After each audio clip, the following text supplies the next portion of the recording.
¿Ahora? Ahora sí. Bien. Hay que ver qué era que no te permitías hablar, qué sé yo. Bueno, ¿alguna preguntita, viste que te decía alguna, si tenías alguna duda de algún compuesto? Sí, no, Bueno, pero bastante bien. O sea, ya iba terminando el punto 2. bueno, mándame una fotito después, Ok, ok, así te ok. lo Cuando lo reviso. termine, Claro, así lo reviso bueno, y ya ahí la próxima clase revisamos lo que esté mal y si está todo bien, seguimos. ok, Bueno, genial. entonces agarramos directamente con ecología. Bueno, habíamos quedado acá, habíamos quedado en el flujo de energía, nutrientes, vamos a repasar el resumen, así volvemos a meternos en esto, que la fuente primaria entonces de la mayoría de los ecosistemas es la energía del sol, esa es la fuente primaria. El destino final de la energía en los ecosistemas es perderse como calor, no sigue un ciclo de la energía, sí la materia. La energía y los nutrientes pasan de un organismo a otro a través de la cadena, a medida que un organismo se va comiendo a otro, o sea, el productor al consumidor primario, el consumidor primario al consumidor secundario. Los descomponedores extraen la energía que permanece en los restos de los organismos, pueden aprovecharla, y los nutrientes inorgánicos son reciclados. Entonces, la energía no. O sea, la materia, que teníamos un dibujito acá, entonces la materia, que serían las flechitas blancas, sí hace un ciclo, ¿sí? De productor a consumidor, descomponedor, etcétera, va haciendo un ciclo, pero la energía solar, que son las flechas negras, directamente se perdería como calor, lo que no se aprovecha en cada uno de los niveles tróficos. Hay que tener en cuenta eso más que nada. Bueno, seguimos con los ecosistemas. Los ecosistemas no son unidades que permanecen estables en el tiempo, si bien parece que estuvieran todo el tiempo iguales. Si ve un ecosistema, observa un ecosistema, siempre están experimentando modificaciones, que a veces son temporarias, otras siempre son cíclicas, se repiten, pero siempre están no son estables, digamos, no permanecen todo el tiempo igual, porque siempre hay algo que modifica, que puede ser externo o algo interno, que modifica ese equilibrio en el ecosistema, ¿no? No tienden a estar siempre estables. Pero a pesar de ser unidades dinámicas, se siempre estar en esa como decimos, modificación todo el tiempo, siempre y esto pasa en todo, el ecosistema, en sistemas químicos, en el universo, todo siempre tiende a ir al equilibrio. Espérame un segundo.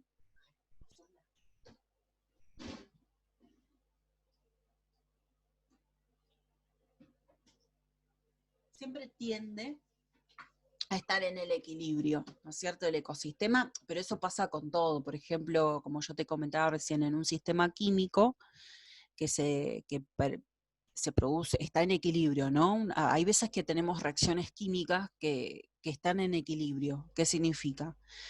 Que los reactivos permanecen con los productos.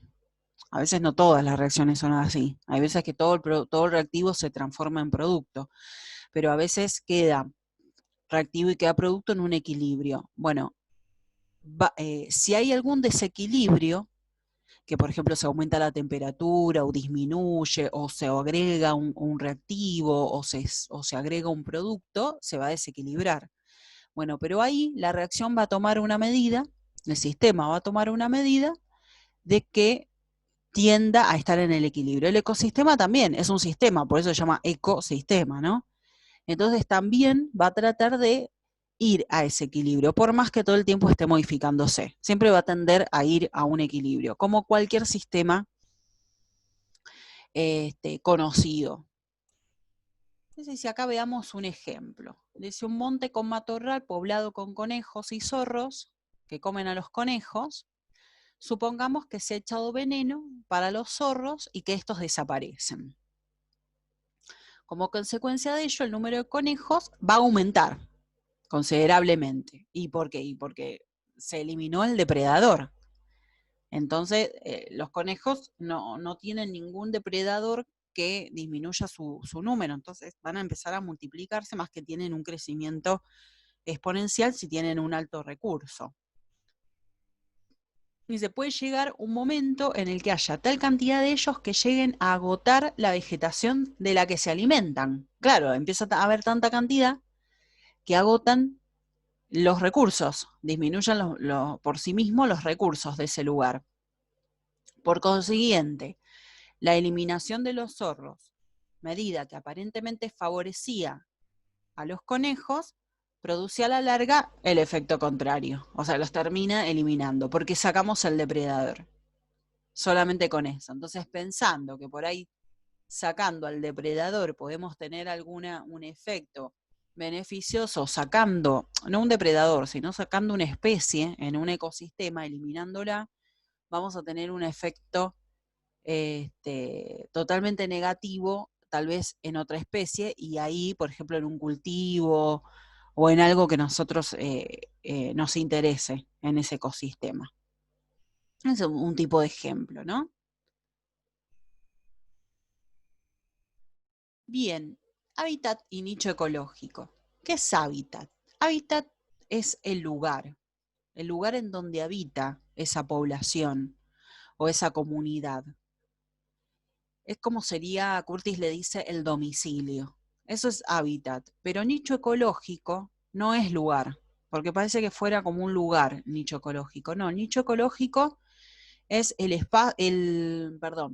la profesión o las actividades que realiza la especie, ¿sí? Para coexistir con otras poblaciones, para comer, para alimentarse, para reproducirse, para hacer todas las actividades que necesita hacer dicha especie, porque depende de la especie, ¿no?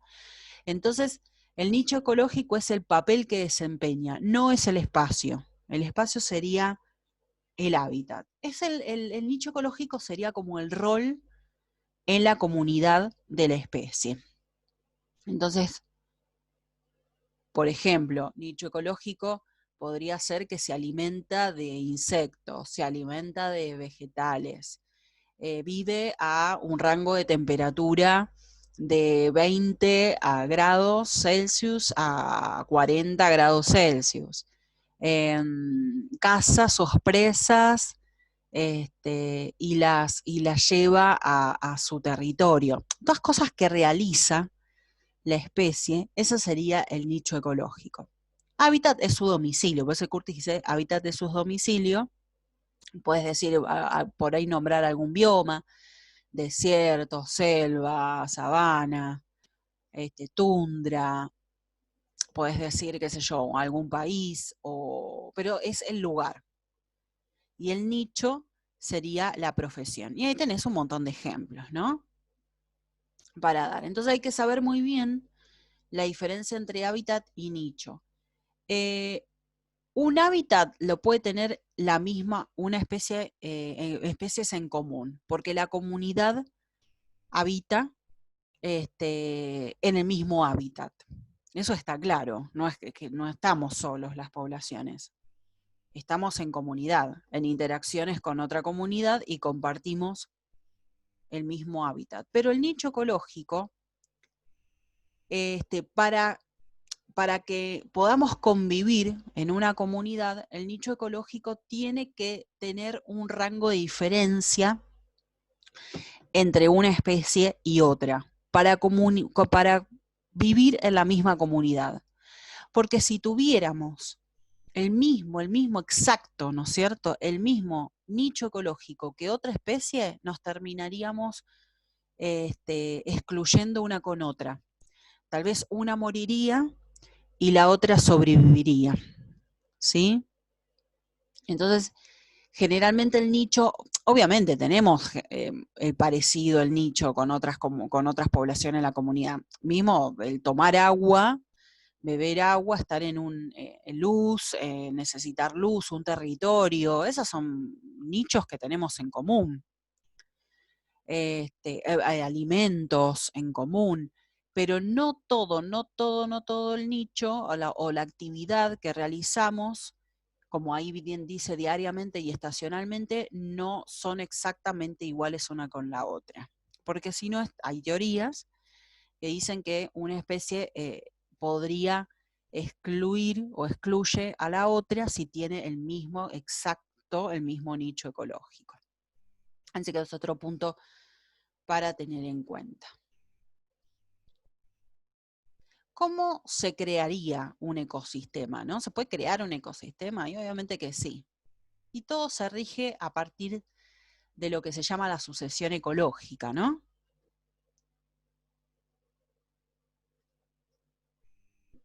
Entonces hay a veces, qué sé yo, perturbaciones, como dice ahí, tormentas, rayos, aluviones, invasiones de insectos, etcétera, que si es prolongado puede llegar a una eliminación de toda la comunidad, ¿sí? O también producir cambios graduales en la composición de la comunidad, ¿sí? Entonces, los organismos fotosintéticos son los primeros colonizadores, por ejemplo, que aparecen en una comunidad. Vos, por ejemplo, si hay, ¿no? Un terreno totalmente desértico, vacío, pero las condiciones son buenas para que habiten seres vivos, que ese terreno puede haber estado, por ejemplo, se eliminó todo el ecosistema por alguna perturbación. Puede ser, qué sé yo, un aluvión eliminó todo el ecosistema que había en ese terreno.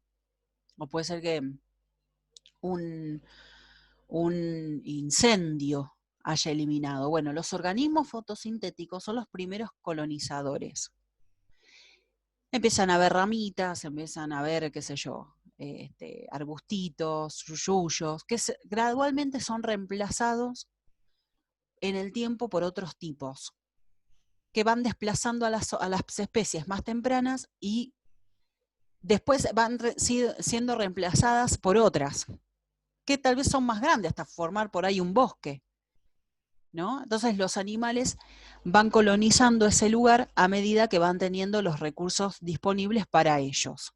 Que puede ser que haya un terreno por un incendio y de repente, y por sucesiones ecológicas, va apareciendo distintos tipos de ecosistemas. Hay un ejemplo que dice, lo proporciona un campo abandonado, rodeado por una vegetación, por otra vegetación, y un área de este tipo es bombardeada por semillas de numerosas plantas. Por ejemplo, no sé, bombardeada por qué sé yo, materia fecal de pájaros o algún animal que pasó, o el viento. Aparecen distintas semillas, ¿no? Entonces se empieza a cubrir el terreno con plántulas de aquellas especies, las que germinan más rápidamente o que son más favorables para ese hábitat, ¿no? Entonces, los sobrevivientes de esas plántulas son aquellas que puedan sobrevivir a esa luz solar, al agua, a los vientos, a las malezas. Entonces después van apareciendo distintos árboles. Eso depende también de qué tipo de árbol, depende también del lugar, ¿no?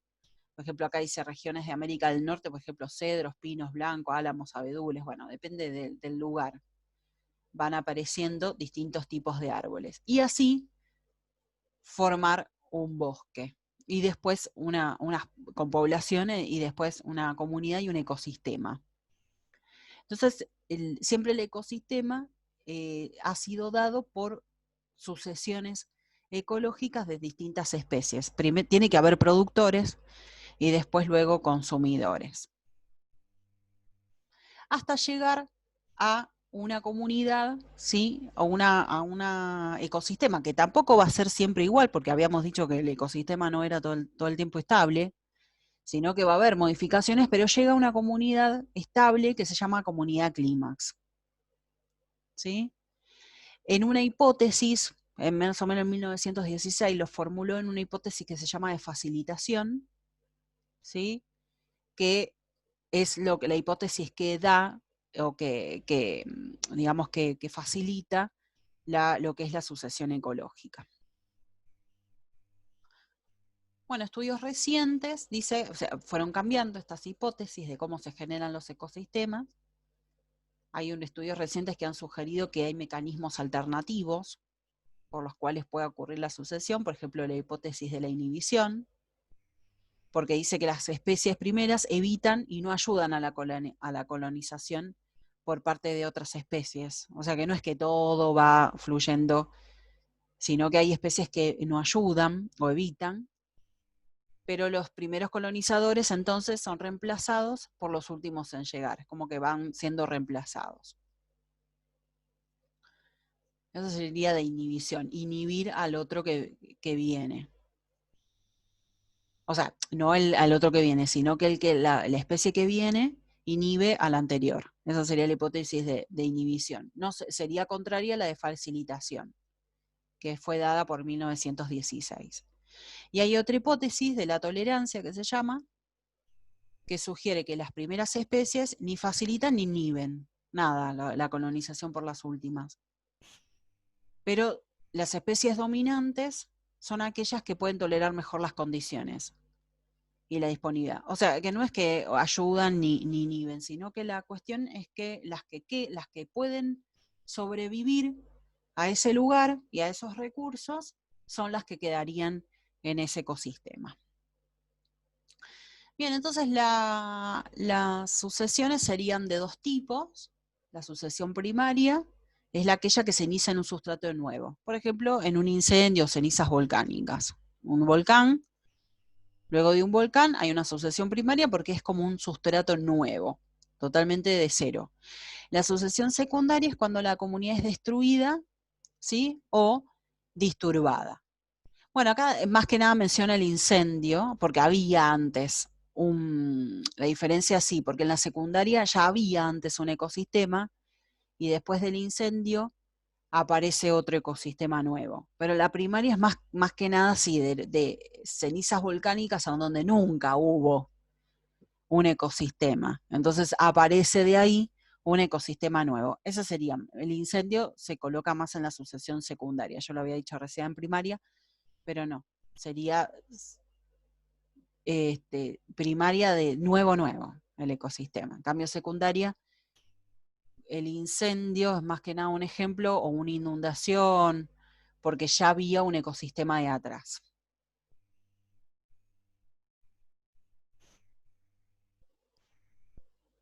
Bien, y ahí ya pasamos a lo que son las interacciones entre los organismos de una comunidad. Viste que decíamos que el ecosistema eran las interacciones, son las interacciones o las relaciones entre los animales y los productores, todos los seres vivos con los factores abióticos, con lo no vivo.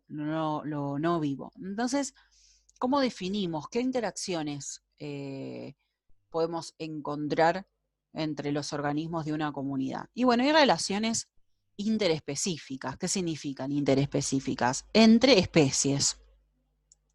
O sea, entre plantas y animales, entre animales y bacterias, relaciones que nosotros tenemos con diferentes especies.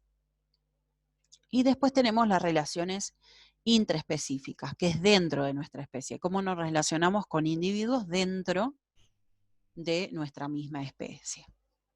Esa sería la definición de cada una. Las relaciones es lo mismo que interacción. Es lo mismo. Las relaciones interespecíficas son de mucha clase. Nosotros vamos a definir algunas y las que te van a tomar en la facultad, pero hay de muchas clases, ¿no? Una, por ejemplo, es neutralismo. Las vamos a poner nombre.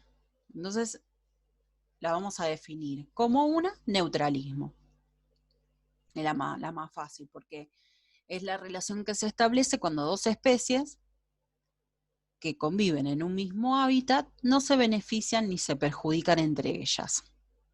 O sea, no, ninguna tiene un beneficio, ni tampoco un perjuicio, ni se beneficia, ni se, nada. O sea, no le se hace nada una con la otra en la relación. Por ejemplo, los cisnes con los ciervos en las orillas de un lago, una planta y algún animal que no, el animal no lo consuma, ¿sí? Ni tampoco tenga un beneficio en esa plantita, esté nada más la plantita ahí y el animalito por otro lado, o sea, no sea su alimento. Entonces, cuando no hay ningún beneficio ni perjuicio. También se le ponen símbolos, que no están acá, pero te los voy a poner. Vamos a hacer como que la primera especie, tenemos dos especies, son los cisnes y la otra los ciervos. Los cisnes le vamos a poner un 0 y le vamos a poner punto y coma a la relación, a la interacción, y la otra especie 0. ¿Sí? ¿Por qué? Porque una no se beneficia ni se perjudica, ni la otra se beneficia ni se perjudica. Entonces es 0 y 0. Tal vez te pongan esos símbolos en la prueba. Entonces lo voy a sacar porque si no, no puedo avanzar. Pero acordate que es 0 y 0. Ponen esos simbolitos.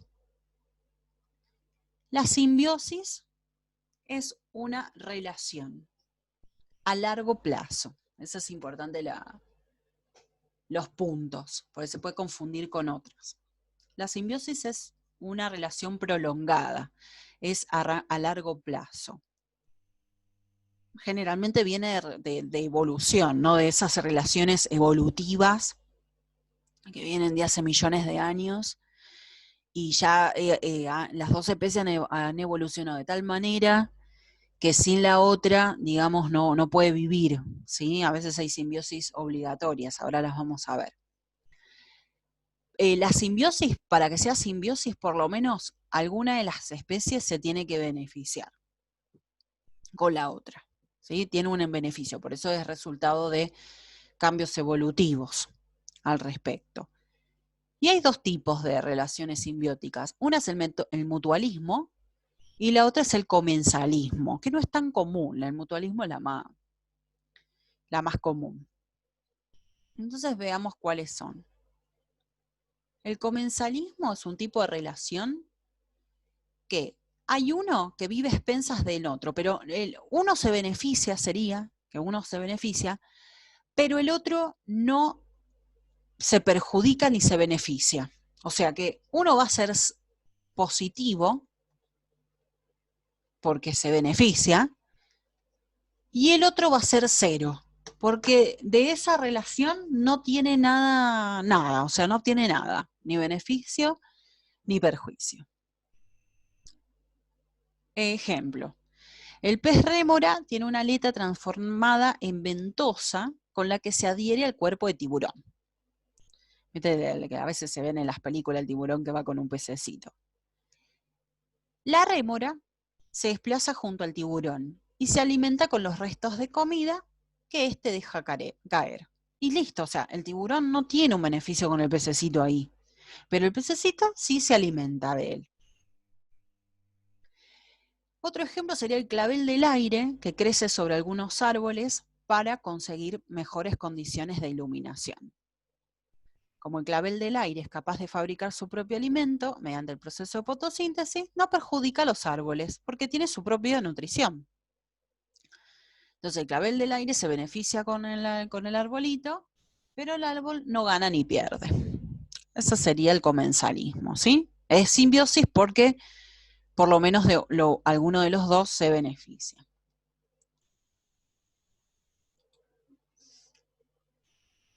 Mutualismo es cuando los dos se benefician. Voy a borrar este que me queda ahí. El mutualismo es cuando alguno de los dos se beneficia.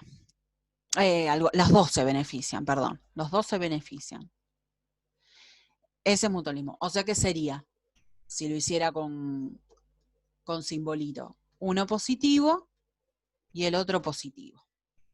Ese sería mutualismo.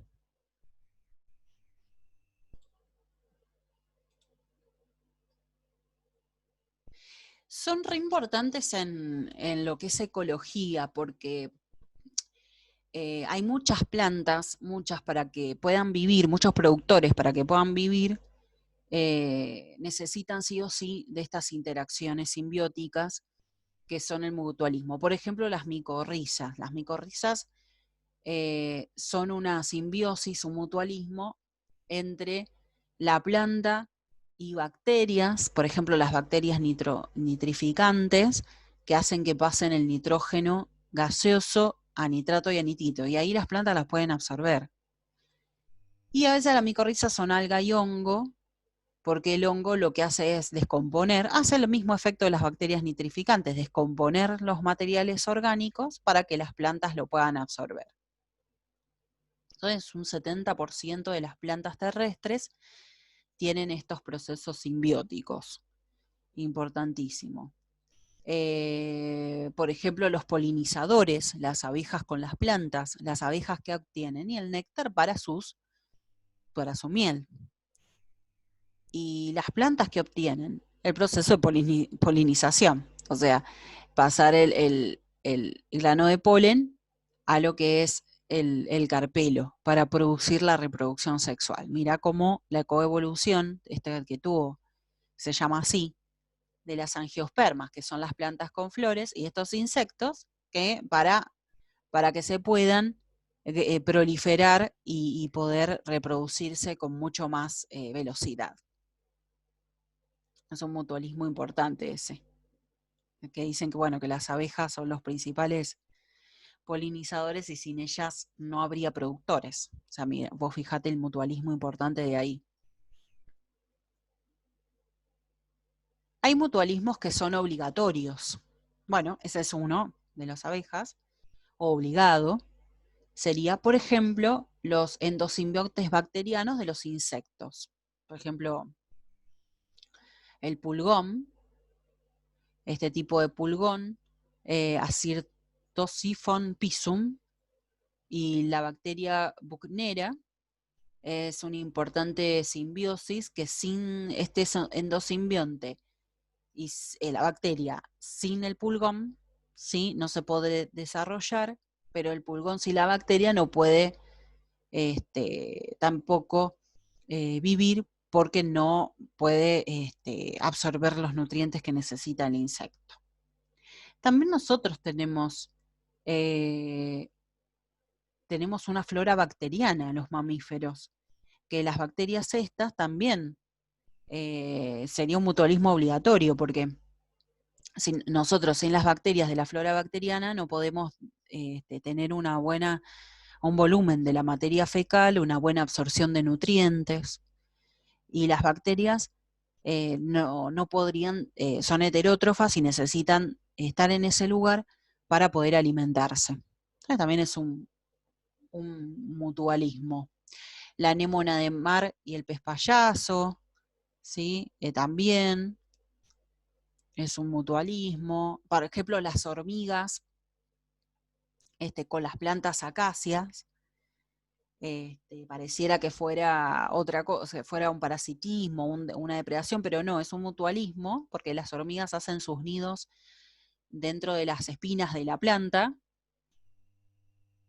y la protegen, ¿sí? A la acacia de muchos herbívoros que quieren comerla. Entonces, y las hormigas, bueno, hacen sus viviendas ahí, dentro de las espinas, entonces también es un mutualismo.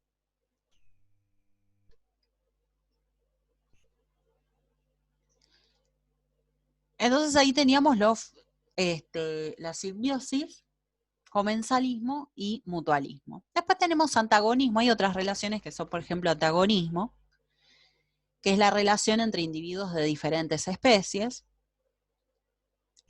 obviamente porque estamos en interespecíficas, pero en el cual uno de ellos o ambos se ven perjudicados por la acción del otro. O sea que acá es como simbiosis, viste que simbiosis era que uno se perjudicaba, uno se beneficiaba por lo menos. Bueno, antagonismo es que uno se perjudica por lo menos. Uno está perjudicado. Y ahí dentro de esto tenés parasitismo, explotación, el amensalismo y la depredación. Viste que siempre hay alguno que se perjudica. El parasitismo, bueno, en simbolito, ¿cómo podríamos ponerlo? Y uno positivo y el otro no es cero. Estoy poniendo cualquier cosa. Es negativo porque por eso dentro del grupo de antagonismo. ¿Quién es el que se beneficia? ¿Cómo se llama? Se llama parásito. Se llama parásito. Y el que se perjudica se llama huésped. ¿Sí? Ese se perjudica.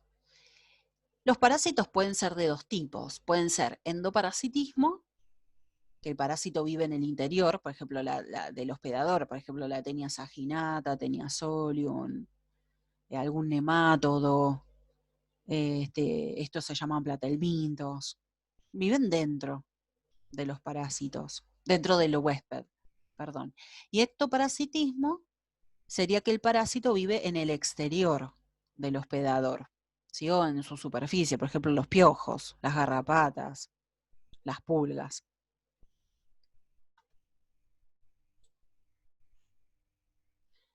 También los parásitos pueden ser obligados, ¿sí? Los que sí o sí tienen que ser parásitos, como la Taenia saginata, que es la lombriz solitaria esa. Si no se mueren, y el parasitismo facultativo que puede o no vivir. ¿Sí? Generalmente son protozoos que viven en el agua y si encuentran algún organismo empiezan a parasitarlo. Los parásitos más conocidos son las bacterias, los hongos, los virus, pero también hay parásitos animales como la Taenia saginata, que son animal, ¿sí? O los nematodos, que son también animales. Amensalismo o antibiosis también se llama, también es la relación entre dos especies, en el cual una de las dos no se beneficia ni se perjudica, pero la otra se perjudica. Es rara, pero pasa, puede pasar. Una es cero y la otra es negativo. ¿Sí? Sería así el simbolito. Una es cero y la otra es negativa. Por ejemplo, el caso más importante que es Penicillium, este hongo que genera la penicilina, que elabora una sustancia para sí mismo, pero en ese interín de elaborar la sustancia, ¿qué hace? Mata o inhibe el crecimiento de muchas bacterias. Que después nosotros lo utilicemos a la penicilina para matar bacterias es otro beneficio nuestro.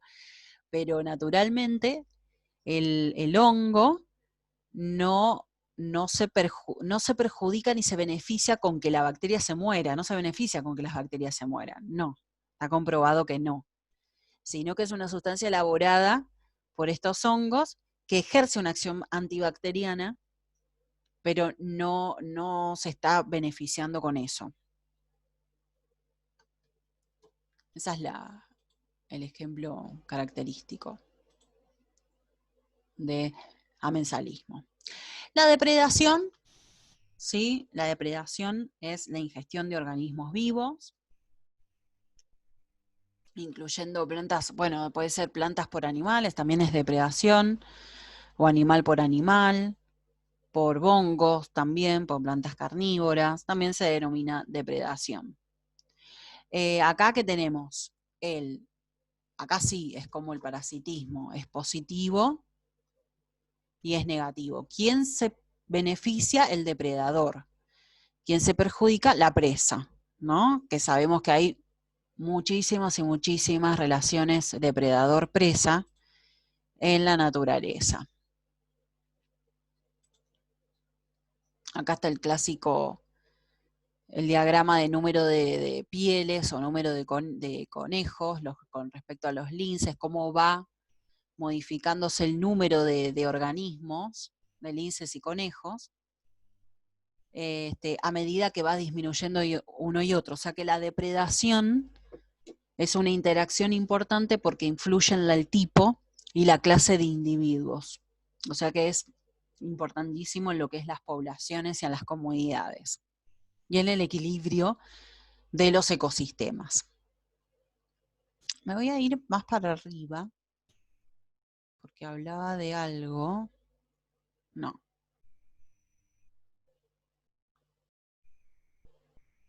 Amensalismo lo vimos, sí. Amensalismo lo vimos. Explotación, sí, es muy parecido a parasitismo, pero ahora vamos a ver qué es explotación. Explotación es más que nada competencia, por eso lo vamos a ver directamente en relaciones intraespecíficas, que es lo que ocurre, ¿sí? Ojo que también hay competencia interespecífica, que sería la explotación, más que nada. Y las relaciones, solamente las relaciones intraespecíficas tenemos competencia. O sea que puede existir dentro de la misma especie como puede existir en diferentes especies. ¿Por qué competimos? Por alimento, por agua, por luz, por espacio, sitios de nidación, madrigueras. O sea, cualquier recurso que generalmente es escaso lleva a una explotación. Una explotación si fuera de distintas especies, pero a una competencia. La competencia puede ser por interferencia, como una lucha abierta, frente a frente. Sería la que vemos en los documentales, bueno, que un organismo lucha con el otro por el agua, por el sexo, puede ser por la hembra, por el territorio, por una comida, va a casa y viene otro y se lo quiere comer. Eso sería por interferencia. Pero la explotación, por eso está mencionada, competencia por explotación, es aquella que ocurre sin interacción directa, pero ocurre para quitarle prioridad a la otra sobre otro recurso. Por ejemplo, una planta que va quitando despacio un territorio, un suelo, la luz, el agua, a otra y la termina eliminando. Entonces le resta, como dice, restándole posibilidad de alimentarse. Entonces esa es más que nada la explotación, que estaba mencionado con el párrafo anterior, con el tema anterior, de las relaciones interespecíficas. Entonces, la competencia es competir o por alimento, agua, luz, algún recurso que generalmente está en baja cantidad, ¿sí? O baja cantidad, bajo porcentaje, en el mismo hábitat, obviamente, ¿no? Entonces, todas esas son las relaciones intraespecíficas e interespecíficas que te van a tomar, ¿sí? En ecología. Entonces, acá hemos terminado toda la parte de ecología, fue rápido. La guía número 1 y la guía número 2, ya de acá empezamos a ver otros temas. Entonces te queda de tarea todo el trabajo práctico de ecología 2, que está bueno porque ahí, por ejemplo, marcar, no sé si pudiste hacer alguno, pudiste hacer algo, si tenés alguna pregunta. Sí, no, hice todo y no me costó absolutamente nada. Bueno, acá viste que estaban media salteadas las Sí, preguntas. Bueno, acá ya puedes hacer todo, así que anda fijándote qué es bien. lo que por ejemplo, el punto 3 ya lo puedes hacer, en donde dice analice las Ajá. siguientes interrelaciones entre organismos y determine si existe competencia, parasitismo, simbiosis. Entonces tenés que completar ahí. Por ejemplo, dice, en un cultivo de cebollas deben eliminarse las malezas nacidas después del trasplante, ya que por utilizar los mismos recursos, viste, te lo dice, puede malograr el desarrollo de las plántulas del cultivo. Entonces, ¿cuál sería? Competencia, ¿no es cierto? Porque ahí te está diciendo, utiliza los mismos recursos. Entonces ahí tenés que poner en línea punteada Claro. qué es, esos 3 tipos. Ujú. Bueno, ese era la densidad, ahí lo sacaste, la densidad 15 millones dividido 3 metros cúbicos, ¿no es cierto? ¿Lo Sí. sacaste así? Bien. Sería 5, ¿cuánto te dio? 5 millones de A individuos ver qué. por Sí, metro cúbico. algo así. Ujú, sí. Es Sí, sí. dividirlo Pero nada. no, no lo tengo acá. Ah, bueno, era dividirlo. Después acá tenías que poner los puntitos o un dibujito, lo que quieras, el dibujito que vos quisieras, sobre una distribución al azar, regular o agrupada. Con puntitos puedes hacerlo, no pasa nada. Sí. Bueno, el 4 ya lo puedes poner, hacer es un párrafo, tenés que extraer 4 interacciones entre el ave y los componentes del ecosistema. Entonces ahí tenés que ver si hay competencia, si hay parásitos, si hay comensalismo, por ejemplo, si hay mutualismos. Ahí lees el párrafo y después lo extraes y después lo vemos. Me contás si tuviste alguna duda. Bueno. Bueno, ves que acá también puedes hacerlo. Bueno, todo. Ves que acá especie es un conjunto de que presentan características semejantes de conjunto de individuos, ¿no es cierto? Que pueden, y el ambiente físico en el que vive una especie se denomina, ¿cómo se llamaba? Ahora, hoy lo vimos. El lugar. ¿Cómo se llamaba? ¿Hábitat o nicho ecológico? Hábitat. Hábitat. Ahora tenés que señalar cuál de las definiciones de nicho ecológico es verdadera. No va a ser, que esta no es, ¿no es cierto? El espacio que ocupa un organismo dentro del ecosistema, ¿cuál va a ser? El papel que desempeña el organismo dentro del ecosistema. Ese es el nicho ecológico, acordate siempre, que no es el lugar. Acá ves también distintas situaciones en donde vos tenés que decir qué interacción está. ¿Ves la ingestión de organismos vivos, como por ejemplo un animal a otro, cómo se denominaba?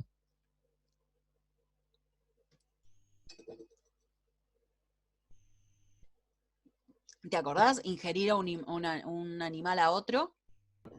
¿Qué interacción? Eh, ¿Comensalismo?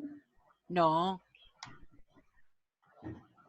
era una depredación. Sí, comer, ponerle a Ah, agarrar, bien, bien. porque Sí, sí, sí. imagínate una situación de un león que agarra una cebra, que se la Sí, come. sí. Listo, depredador y presa. Depredador. Ujú. Bueno, y así. Bueno, acá tenés que definir, bueno, poner múltiple opción. Bueno, ahí te dejo para que completes la... Bueno, ves que acá también tenés para más de lo de hoy. Acá tenés también una cadena trófica. Entonces tenés trabajo práctico acá. Cuando termines todo, estudialo, tranquila, todo, léelo, todo, haces el cuestionario y la evaluación del campus. Ahí, mira, lo próximo que vamos a ver es célula. Así que ahí te dejo. Tenés también algunas actividades. Ahora mira, justamente menos mal que miré. Ahí tenés cuestionario de esta guía, evaluación, y tenés una evaluación repaso de todo, de los dos temas, de guía 1 y de guía 2. Así que tenés un extra ahí para hacer, que está bueno.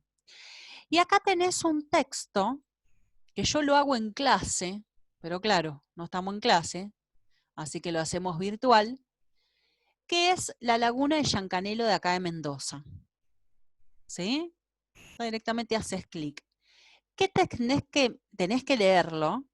Estaría bueno que lo leyeras y que extraigas, por ejemplo, todo del principio que estuvimos con ecología, factores bióticos, factores abióticos, por ejemplo, si hay que te menciona, bueno, energía, agua, todo lo que te influye en ese ecosistema, todos los factores bióticos. Agregale interacciones, qué interacciones viste, qué abrigo, espacio, soporte encontrás, por qué tiene ese clima la laguna, ahí podés explicar algo con lo que vimos, o sea, todo lo que estuvimos viendo, aplicarlo en ese texto, porque así te van a tomar generalmente, te van a dar un texto que a veces hay cosas que están, cosas que no, y vos tenés que extraer todo lo que te van a preguntar de ecología. Así que está bueno que lo hagas. Aprovechémoslo a hacer, que está justamente el enlace ahí para que lo hagas de la laguna de Yancanelo. Así que bueno, te dejo esas tareas para que hagas de biología, ¿sí? ¿Te Bien, parece? perfecto. ¿Alguna pregunta de lo que vimos?